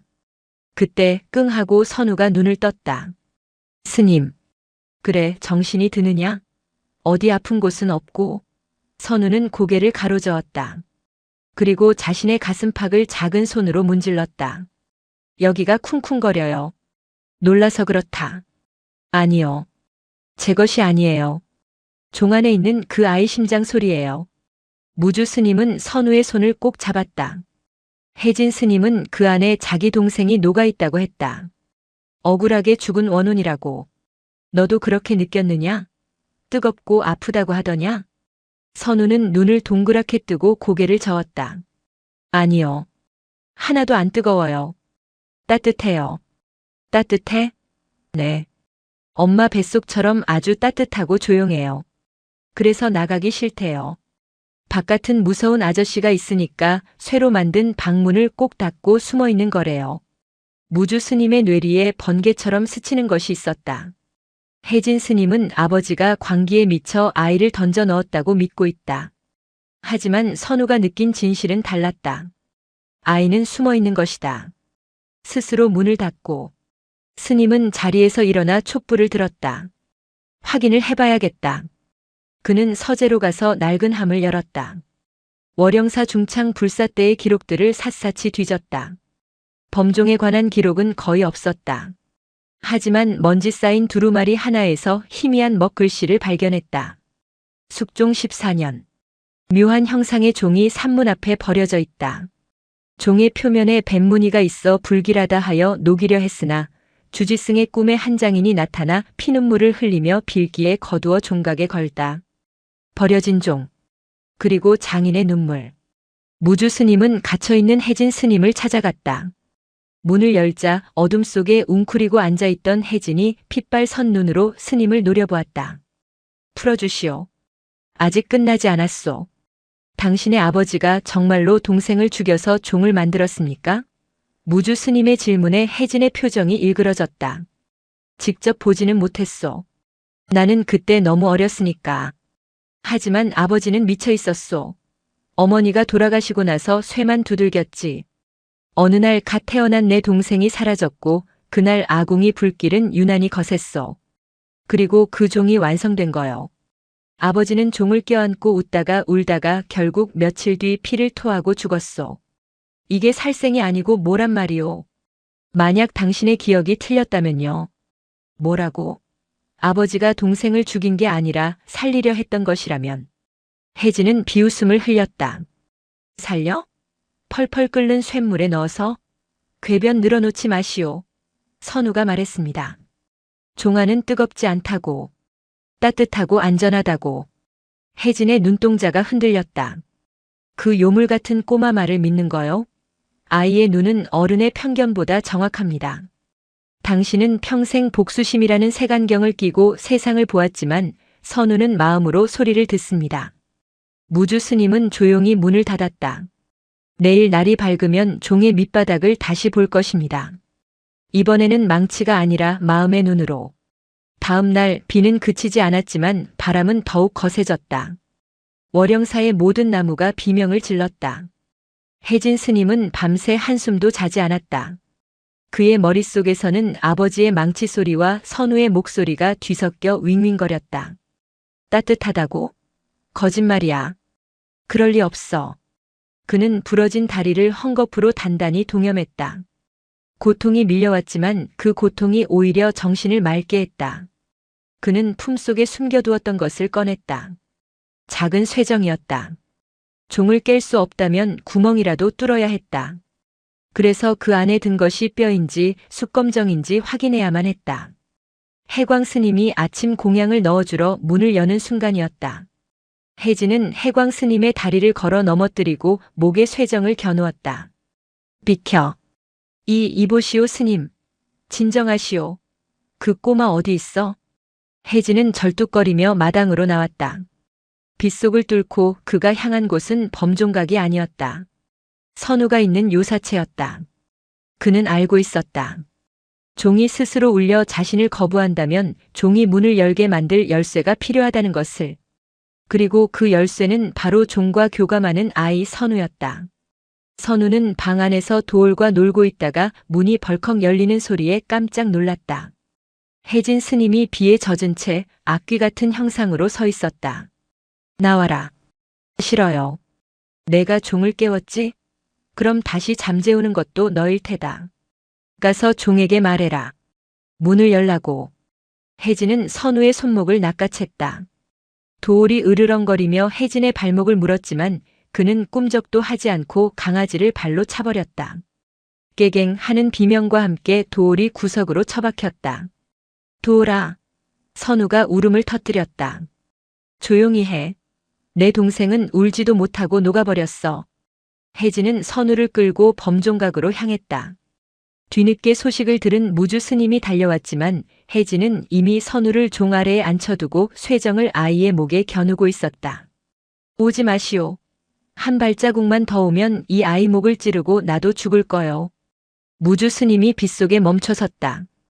혜진 스님, 아이는 죄가 없습니다. 차라리 나를 인질로 잡으시오. 당신은 종의 소리를 못 듣잖아. 이 녀석만 들을 수 있어. 혜진은 헐떡이며 선우에게 소리쳤다. 어서 불러. 안에 있는 놈한테 나오라고 해. 형이 왔다고. 복수해주러 왔다고 말해. 선우는 덜덜 떨며 차가운 종의 내벽을 올려다보았다. 비가 종의 표면을 때리는 소리가 타다닥 타다닥 들렸다. 하지만 아이의 귀에는 그 소리 너머의 소리가 들렸다. 종 안의 존재가 울고 있었다. 형이 무서워서가 아니었다. 형이 너무 아파 보여서 형의 마음이 지옥불 속에 타고 있어서 슬퍼하고 있었다. 아저씨. 선우가 눈물을 흘리며 말했다. 동생이 아저씨한테 미안하대요. 뭐? 자기는 아빠가 살려준 거래요. 근데 형은 그것도 모르고 평생을 미워하며 살아서 그게 너무 미안하대요. 혜진의 손이 떨렸다. 거짓말 아빠가 살려줘? 쇳물에 넣어서? 쇳물이 아니래요. 선우의 손이 종의 안쪽 우자가 새겨진 곳 반대편을 더듬었다. 여기 문 있어요. 혜진의 시선이 선우의 손끝으로 향했다. 종의 안쪽 깊숙한 곳, 당좌 바로 위쪽에 아주 미세한 틈이 있었다. 쇳물을 부어 만들 때는 절대 생길 수 없는 나중에 인위적으로 덧댄 흔적이었다. 그것은 마치 작은 뚜껑처럼 보였다. 저게 뭐지? 혜진이 쇠정을 내리고 홀린 듯 그 틈새를 만져보려 했다. 그때였다. 번개가 치며 천지가 진동했다. 우르릉 마이너스 쾅. 범종각 바로 옆에 고목나무에 벼락이 떨어졌다. 불길이 치솟았다.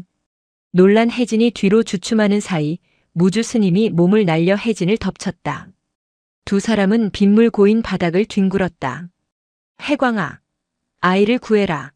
무주 스님의 외침에 해광 스님이 선우를 안고 범종각 밖으로 뛰쳐나갔다. 하지만 혜진은 무주 스님을 뿌리치고 다시 종에게 기어갔다. 불타는 나무가 쓰러지며 범종각 지붕을 덮쳤다. 불길이 범종을 감싸기 시작했다. 안 돼. 타면 안 돼. 내 동생이 안에 있어. 혜진은 조금 전까지 부수려 했던 종을 이제는 자신의 몸으로 덮어 불길을 막으려 했다. 광기 어린 증오가 순식간에 처절한 애정으로 바뀌는 순간이었다. 불길은 빗속에서도 사그라들지 않았다. 벼락 맞은 나무의 송진이 타오르며 범종각을 집어삼킬 듯 맹렬했다. 혜진 스님, 나오시오. 무너집니다. 무주 스님이 소리쳤지만 혜진은 들리지 않는 듯 했다. 그는 뜨겁게 달궈지기 시작한 종을 맨손으로 껴안고 있었다. 미안하다 형이 몰랐어 형이 미안해.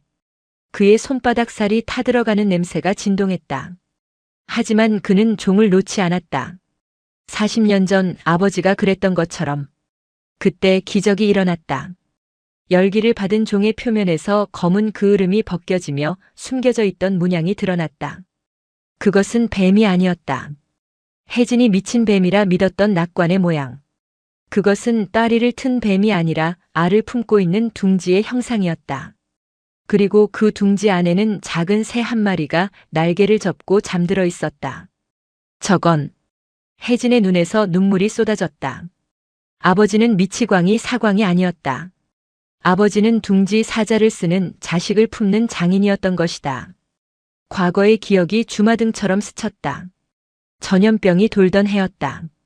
갓 태어난 동생은 숨이 넘어가고 있었다.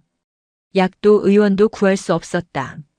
아버지는 죽어가는 아이를 위해 마지막 선택을 했다. 영원히 썩지 않는 쇠의 집을 만들어주는 것. 아버지는 아이를 쇳물에 넣은 것이 아니었다. 종을 다 만든 후 종의 안쪽에 작은 감실을 만들고 그 안에 숨이 끊어진 아이의 탯줄과 베네저고리 그리고 아이의 이름을 적은 명패를 넣어 봉인한 것이었다. 종은 악기가 아니었다. 관이었다. 세상에서 가장 튼튼하고 가장 아름다운 소리를 내는 관.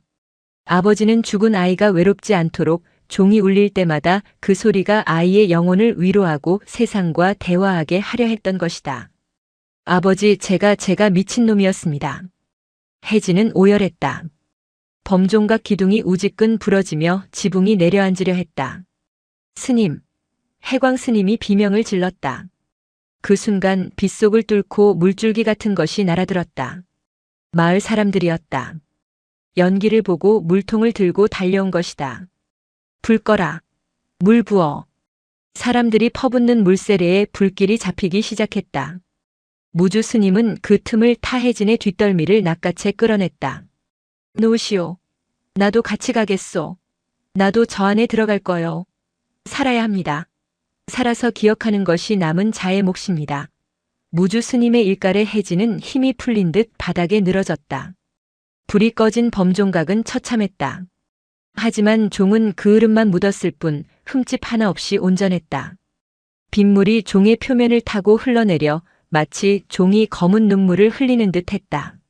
선우가 해광 스님의 품에서 내려왔다. 아이는 비틀거리며 혜진에게 다가갔다. 그리고 자신의 작은 손수건으로 혜진의 화상 입은 손을 감싸주었다. 울지 마세요, 스님. 동생이 고맙대요. 고맙다니 날 죽이고 싶을 텐데.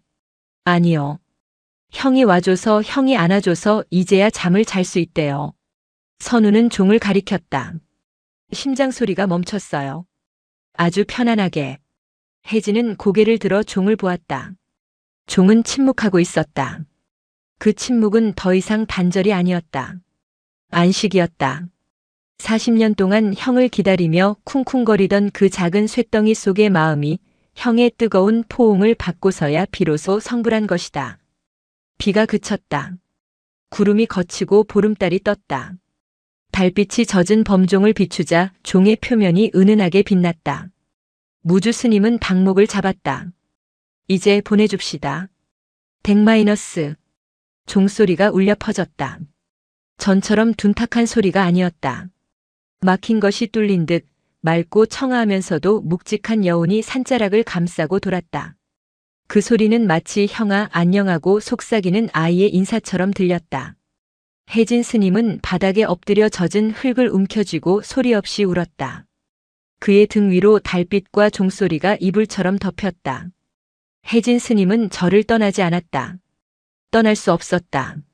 화상 입은 손을 치료해야 했고 무엇보다 마음의 흉터를 꿰매야 했기 때문이었다. 그는 매일 아침 저녁으로 범종각을 닦고 쓸었다. 그것이 그의 수행이자 속죄였다. 월영사는 평화를 되찾는 듯 했다. 하지만 무주 스님에게는 아직 풀지 못한 숙제가 남아 있었다. 선우의 이야기였다. 선우가 종안의 우자를 찾아냈을 때 무주 스님은 기시감을 느꼈다. 선우의 법명은 착할 선, 짝 우자를 쓴다. 선한 짝이라는 뜻이다.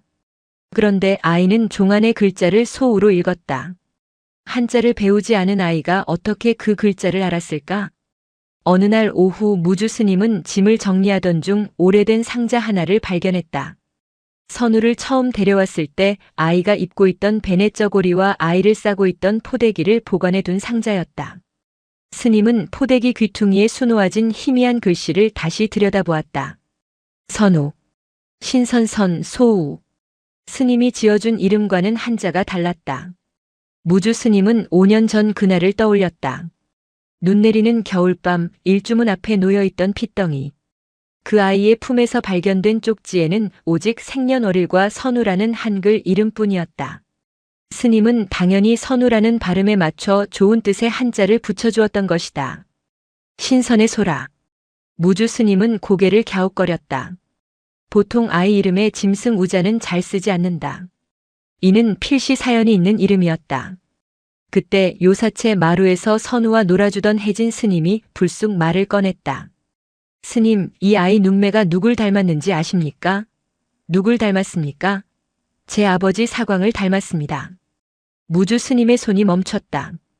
그게 무슨 소리입니까? 아버지는 눈이 유난히 맑고 깊었습니다. 쇠를 볼 때면 눈동자 색이 변하곤 했지요. 이 녀석 햇빛을 받으면 눈동자가 갈색으로 변합니다. 꼭 아버지처럼. 혜진의 말은 농담처럼 들리지 않았다. 사광은 40년 전에 죽었다. 선우는 고작 5살이다. 혈연관계일 수는 없다. 하지만 업의 고리는 핏줄보다 더 진하게 이어지는 법이다. 사광이 자식을 위해 종을 만들었다면 그 종을 지키기 위해 또 다른 인연이 이곳에 온 것은 아닐까? 그날 밤 무주 스님은 선우를 불렀다. 선우야, 이리 와보거라. 네, 스님. 스님은 아이의 손목에 걸린 낡은 염주를 보았다. 선우가 절에 올 때부터 손에 쥐고 있던 아주 작은 나무 염주였다. 이 염주 어디서 났는지 기억나느냐? 몰라요. 그냥 제 거였어요. 잠시 보여줄 수 있겠느냐? 선우가 염주를 풀어 스님에게 건넸다. 스님은 염주알 하나하나를 살펴보았다. 흔한 대추나무 염주 같았지만 가장 큰 모주에 아주 작은 글씨가 새겨져 있었다. 육안으로는 보이지 않아 돋보기를 들이댔다. 정멸. 모든 번뇌가 사라진 고요한 상태. 혹은 죽음. 그리고 그 뒷면에는 작은 그림이 하나 있었다. 종이었다. 무주 스님은 숨을 삼켰다. 이 염주는 사광이 만든 것이 아니다. 사광은 쇠를 다루는 장인이었지 나무를 깎는 사람이 아니었다. 그렇다면 이 염주는 누가 만든 것일까? 그리고 왜 종그림이 그려져 있는 것일까? 스님, 왜 그러세요? 선우가 걱정스러운 눈으로 물었다. 아니다. 돌려주마. 스님은 염주를 돌려주려다 손이 미끄러졌다. 염주가 바닥에 떨어지며 툭 하고 줄이 끊어졌다. 도르르르. 염주알들이 사방으로 흩어졌다. 아! 선우가 놀라 바닥을 기며 알들을 주었다. 그런데 깨진 모주 안에서 무언가가 나왔다. 나무알 속에 숨겨져 있던 아주 작은 종이 조각이었다. 기름종이로 겹겹이 쌓여 있어 썩지 않은 쪽지. 스님은 떨리는 손으로 쪽지를 폈다. 이 아이를 월영사의 종소리가 닿는 곳에 두어 주십시오. 종의 주인만이 이 아이를 살릴 수 있습니다. 종의 주인. 그것은 누구를 말하는 것일까? 종을 만든 사광인가, 종을 지키는 주지인가, 아니면 종 안에 잠들어 있던 영혼인가? 아니면 종의 소리를 듣는 선우 자신인가? 선우야. 무주 스님은 직감했다. 선우와 범종의 만남은 우연이 아니었다. 누군가 치밀하게 계획하고 안배한 운명이었다. 그리고 그 운명의 실타래는 월영사의 담장을 넘어 훨씬 더 먼 과거와 닿아 있었다. 내일 우리는 여행을 떠나야겠다. 어디로요? 내가 어디서 왔는지 그리고 이 종이 진짜 기다리는 주인이 누구인지 찾으러. 월영사를 떠나는 날 아침 산안개가 자욱했다. 무주 스님은 걸망을 맺고 선우는 작은 보따리를 어깨에 얽매었다. 그리고 그들 옆에는 머리를 깎고 승복을 단정히 입은 혜진 스님이 서 있었다. 굳이 따라오실 것 없습니다. 몸도 성치 않으신데. 무주 스님이 만류했지만 혜진 스님은 고개를 저었다. 업을 결자해지하러 가는 길입니다. 제 아버지가 만든 인연 제가 끝까지 지켜봐야겠습니다. 그의 등에는 굵은 밧줄이 감겨 있었다. 산길이 험할 때 선우를 업거나 끌어주기 위한 채비였다. 일행의 목적지는 염주 속 쪽지에 적혀있던 희미한 지명 심원암이었다. 지도에도 나오지 않는 산맥 3개를 넘어야 닿을 수 있다는 깊은 골짜기의 암자였다. 여정은 고단했다. 장마가 휩쓸고 간 산길은 곳곳이 끊겨 있었고 젖은 낙엽은 미끄러웠다. 스님, 다리 아파요. 반나절도 못 가서 선우가 주저앉았다. 5살 아이에게는 무리한 길이었다. 무주 스님이 아이를 업으려 하자 혜진 스님이 앞을 막아섰다. 제가 업겠습니다. 다리가 불편하지 않으십니까? 속주의 걸음인데 편하게 갈 수야 있겠습니까? 이 아이 무게가 제 업보의 무게라 생각하고 가렵니다. 혜진 스님은 선우를 등 뒤로 올려 업었다. 아이의 작은 몸이 널따란 등에 찰싹 달라붙었다. 아저씨 등 딱딱해요. 선우가 투덜거리자 혜진이 피식 웃었다. 쇠를 만지던 몸이라 그렇다. 그래도 튼튼하니 걱정 마라. 산행이 이어지는 동안 기이한 일들이 벌어졌다. 길을 잃을 법한 갈림길에 서면 어디선가 산새 한 마리가 날아와 길을 안내하듯 지저댔다. 밤이 되어 노숙을 할 때면 젖은 장작임에도 불구하고 불이 쉽게 붙어 타올랐다. 선우는 잠들기 전 허공을 향해 손을 흔들곤 했다. 누구에게 인사하는 게냐? 무주 스님이 물으면 선우는 해맑게 대답했다. 길 알려준 누나랑 불 피워준 할아버지요. 우리를 지켜주고 있대요. 무주 스님은 그제야 깨달았다. 이 여정은 우리 셋만 가는 것이 아니었다. 선우가 그동안 위로해 주었던 수많은 영가들이 보이지 않는 호위무사가 되어 이 아이의 뿌리를 찾는 길을 돕고 있었던 것이다. 사흘째 되는 날 험준한 바위산을 넘자 마침내 깎아지른 절벽 아래 제비둥지처럼 매달린 작은 암자가 모습을 드러냈다. 심원암이었다. 인기척이라곤 없을 것 같은 폐허에 가까운 모습. 하지만 마당에는 정갈하게 빗질 자국이 나 있었다. 계십니까? 혜진 스님이 목소리를 높였다. 대답 대신 낡은 문이 열리고 꼬부랑 할머니 한 분이 걸어 나왔다. 승복을 입었으나 머리를 기른 비구니도 속인도 아닌 묘한 차림의 노파였다. 노파는 일행을 보자마자 시선을 선우에게 고정했다. 그녀의 눈가에 주름이 자글자글 잡히며 미소가 번졌다. 이제야 주인이 왔구나. 노파는 자신을 묘련이라 소개했다. 그녀는 40년 전 월영사를 떠나 이곳에 은둔했다고 했다.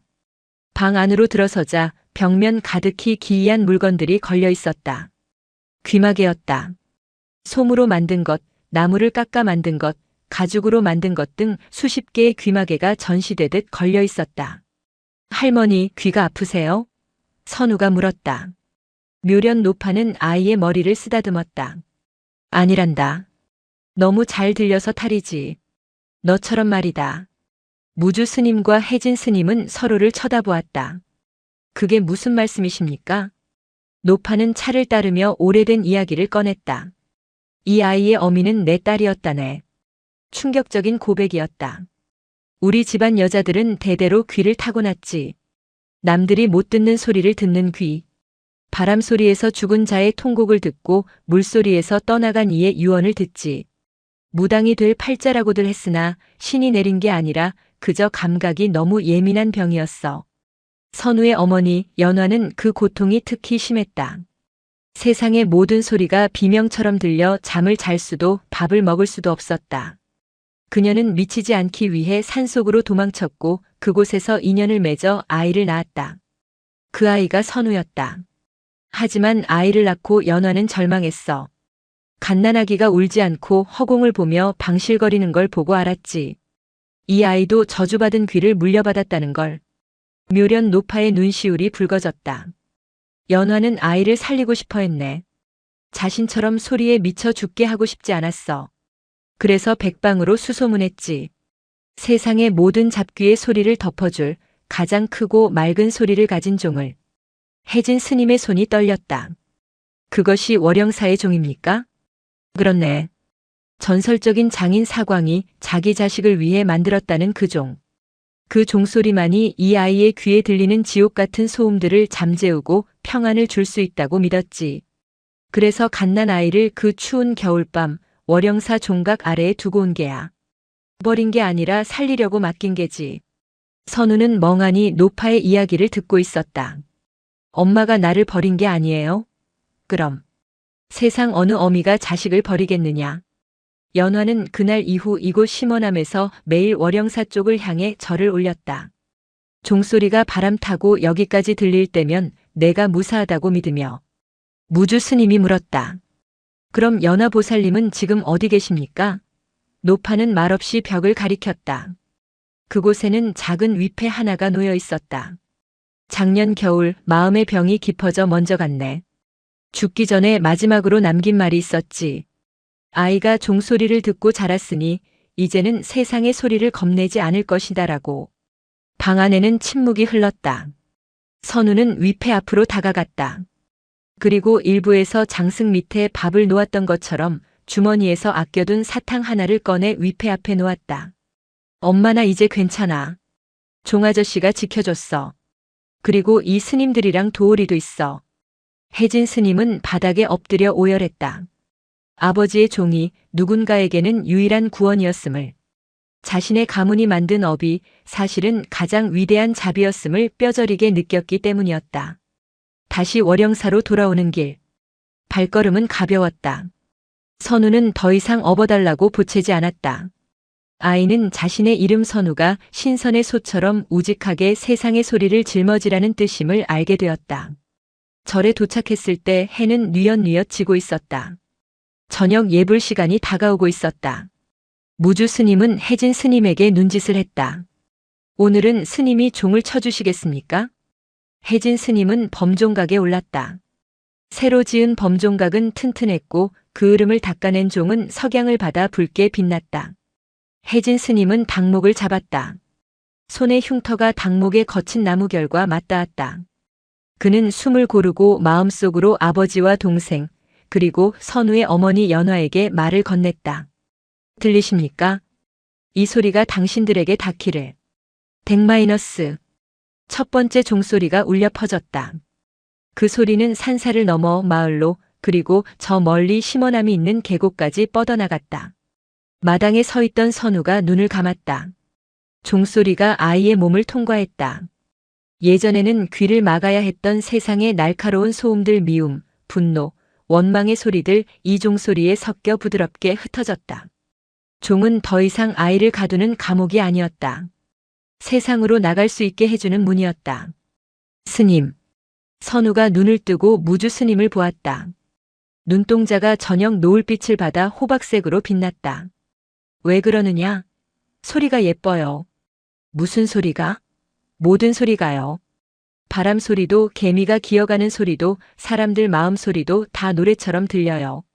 무주 스님은 합장하며 미소 지었다. 관세음. 세상의 소리를 본다는 것. 이 아이는 저주를 받은 것이 아니라 타인의 고통을 가장 깊이 이해할 수 있는 그릇을 타고난 것이었다. 장승 아래에서 죽은 자를 위로하고 종 안에서 죽은 아이와 교감했던 그 모든 과정이 이 아이를 완성시키는 수업이었다. 혜진 스님은 종치기를 마치고 내려왔다. 그의 얼굴은 더 이상 험상궂지 않았다. 오랜 짐을 내려놓은 수행자의 평온함만이 남아있었다. 저는 이제 떠나겠습니다. 어디로 가시렵니까? 세상 곳곳에 제 아버지가 만든 종들이 더 있다고 들었습니다. 그 종들을 찾아닫고 위로하며 살겠습니다. 혜진 스님은 선우 앞에 쭈그리고 앉았다. 선우야, 고맙다. 내가 나를 살렸다. 아저씨, 또 올 거예요? 그래. 바람이 불고 종이 울리면 내가 온 줄 알아라. 혜진 스님은 걸망을 메고 일주문을 나섰다. 그의 뒷모습이 어둠 속으로 사라질 때까지 선우는 손을 흔들었다. 밤이 깊었다. 선우는 요사체 툇마루에 앉아 도어를 쓰다듬었다. 하늘에는 별이 가득했다. 도어라. 멍. 이제 안 무섭지? 도올이 꼬리를 살랑거렸다. 월영사의 밤은 고요했다. 하지만 그 고요함은 정막이 아니었다. 수많은 생명과 영혼들이 서로를 보듬으며 내는 아주 작고 따뜻한 숨소리들의 합창이었다. 장승이 사라진 자리에는 배롱나무 꽃이 붉게 피어 있었고 범종각의 종은 묵묵히 내일의 울림을 준비하고 있었다. 동자승 선우는 하품을 크게 한 번 하고는 방으로 들어갔다. 이불을 펴고 눕자 창호지 문 너머로 달빛이 들어와 아이의 머리맡을 비추었다. 오늘 밤 선우는 장승 아래가 아닌 따뜻한 아랫목에서 세상에서 가장 달콤한 꿈을 꿀 것이다. 기도는 이루어지지 않아도 사라지지 않는 말이었다. 그 말이 씨앗이 되어 오늘 월영사에는 꽃이 피었다. 영상이 마음에 드셨다면 구독과 좋아요, 댓글 부탁드립니다. 부탁드립니다. 부탁드립니다. 부탁드립니다. 부탁드립니다.